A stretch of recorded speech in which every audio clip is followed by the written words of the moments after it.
ബിരിയാണി ഇടാൻ സാധനം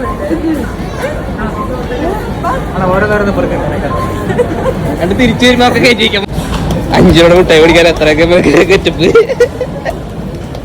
ഓഫീസിൽ നിന്ന് ഇറങ്ങി ഞങ്ങൾ നേരെ പോയത് ലുലുവിലേക്കാണ്. പ്ലാനിങ് വേറൊന്നുമല്ല, ഹൈപ്പർ മാർക്കറ്റിൽ നിന്ന് ഫുഡ് വാങ്ങുക, ഫുഡ് കോർട്ടിൽ പോയി കഴിക്കുക. ലവൻ ആദ്യം തന്നെ ഒരു നെയ്ച്ചോറൊക്കെ എടുത്തിട്ട് വന്നു. നമ്മുടെ കൂട്ടത്തിൽ അങ്ങനെ ആരും നെയ്ച്ചോറ് അധികം കഴിക്കാറില്ല, അതുകൊണ്ട് അവൻ തന്നെ അത് തിരിച്ചു കൊണ്ടുവച്ചു.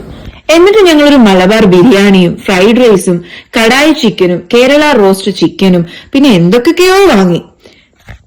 എന്നിട്ട് ഞങ്ങൾ നേരെ പോയത് ഫുഡ് കോർട്ടിലേക്കാണ്.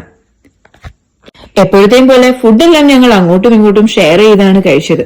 അങ്ങനെ ഫുഡെല്ലാം ആസ്വദിച്ച ശേഷം കുറച്ച് വീഡിയോസ് ഒക്കെ എടുത്തിട്ട് ഞങ്ങൾ നേരെ പോയത് അൻസാരീസ് കിച്ചണിലേക്കാണ്. ലെമൺ ടീ ഇല്ലാതെ നമുക്ക് എന്താഘോഷം. അങ്ങനെ ഒരു ലെമൺ ടീയും കൂടെ കുടിച്ചിട്ട് ഞങ്ങൾ എല്ലാവരും നേരെ വീട്ടിലേക്ക് പോയി.